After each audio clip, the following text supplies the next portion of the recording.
छठ मैया को कोटि कोटि प्रणाम। आदि शक्ति छठ मैया को कोटि कोटि प्रणाम। आदि शक्ति छठ मैया ही लक्ष्मी है, सरस्वती है। छठ मैया ही पार्वती है। आदि शक्ति ही मातृ है। आदेवी सर्वतेषु श्रद्धा रूपे संस्थिता। नमस्तस्य नमस्तस्य नमस्तस्य नमो नमः। आदेवी सर्वभूतेषु मातृरूपे संस्थिता। नमस्तस्य नमस्तस्य नमस्तस्य नमो नमः। छठ मैया जो है माँ के समान है। छठ मैया जो है श्रद्धा की देवी, आस्था की देवी है। वो श्रद्धा सनातन धर्म का धर्म स्रोत श्रद्धा विश्वास है। श्रद्धा हमारे छठ मैया का पर्व जो है सनातन धर्म है, मनोती का पर्व है। सबकी मानसिकता इसमें है। सभी का मानसिक मनोकामना की पूर्ति छठ माँ करती है। इसलिए छठ माँ के पर्व में बहुत लोग अपना अपना मनोकामना लेके, मानसिकता मनोती लेके पूजा में भाग लेता है, देती है और वो पूरा होता है। उदाहरण के लिए देखिए, मेरा ही दादा दादी परदादा परदादी ने छठ माँ के सामने मनोती किया और मनोती करके पुत्र की प्राप्ति। मेरे पिताजी दो भाई हुए, पिताजी और चाचाजी दोनों दो पुत्र प्राप्त किए दादा दादी छठ माँ की। मेरा भी जो है पहचान, मेरी माँ जो है क्या गर्भवती थी, इसका पहचान छठ के समय ही वही प्रसाद लेने के समय हुआ, बेहोश हो गई थी। तो उसके बाद लोग बताया कि यह गर्भवती है। तो उसमें मेरा आगमन का था, तो माँ ने जो है माता पिता ने, दादा दादी सब ने छठ माँ को मनाया कि हमारे पुत्र को, हमारी पुत्र की माँ को रक्षा करें, पुत्र के पिता की रक्षा करें और आपको छठ माँ का प्रसाद उनको करोड़ी दूंगा। मैंने मनोती किया। इसके बाद मेरा नाम से भी अभी तक पूजा हो रहा है, मेरे पिताजी के नाम से भी अभी तक पूजा हो रहा है छठ माँ की। तो ये चीज़ मैं आपको ये बतला रहा था कि छठ माँ का जो है पर्व बहुत ही महत्वपूर्ण है।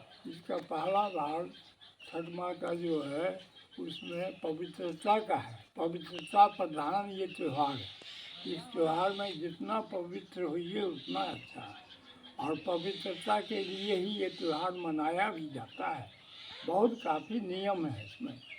तो जैसे परसों जो है बूढ़ी नेव है, शुक्र दिन शनिचर को जो है नेव है, रविवार को खरना है खीर प्रसाद, सोमवार को पहला नरक शाम को, पहला अर्घ शाम को दिया जाता है सोमवार को, और मंगलवार सवेरे प्रातः काल में सवेरे सूर्योदय के पहले ही जो है दूसरा अर्घ दिया जाता है और छठ माँ का फाइनल किया जाता है, पर्व अंतिम पावन किया जाता है।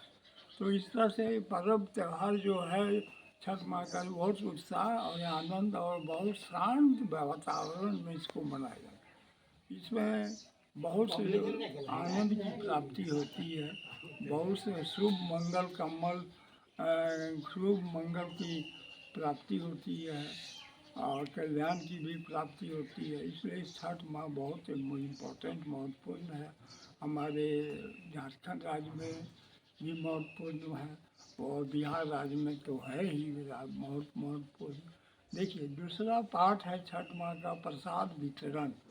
दूसरा पाठ है उसमें भी पुण्य होता है। तो पुण्य के लिए आप जो है जो छठ माँ को प्रसाद वितरण कीजिए निष्पक्ष भाव से। ये नहीं मेरे पक्ष है उसको प्रसाद देंगे, जो मेरा विपक्ष है उसको मुंह मोड़ लेंगे, नहीं। प्रसाद जो है निष्पक्ष भाव से सबको मिल रहा है। छठ माँ सबका भक्त, सभी भक्त को अधिकार है छठ माँ का प्रसाद पाना।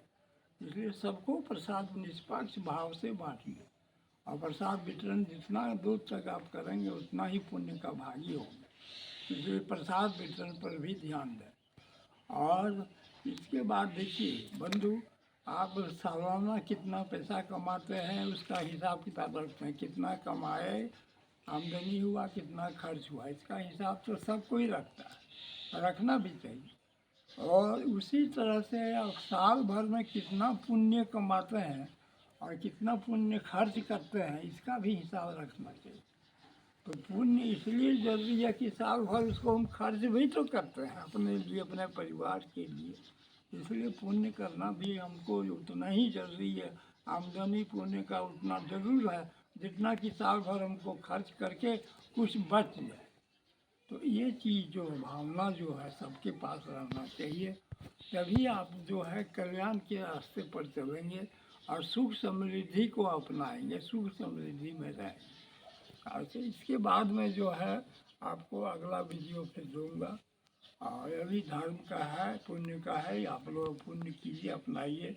छठ परसों से शुरू है, इसके पहले ही मैं वीडियो दे दिया ताकि उस समय मैं भी व्यस्त रहूँगा, आदि शक्ति को मनाता रहूँगा, आदि शक्ति माँ को। तो उसी तरह से जो है आप लोग भी मनाइए और पुण्य प्राप्त कीजिए। ठीक है, धन्यवाद। और आज का मैं यहीं समाप्त करता हूँ। अगला वीडियो छठ के बाद दूंगा, प्रसाद लेने के बाद दूंगा। धन्यवाद।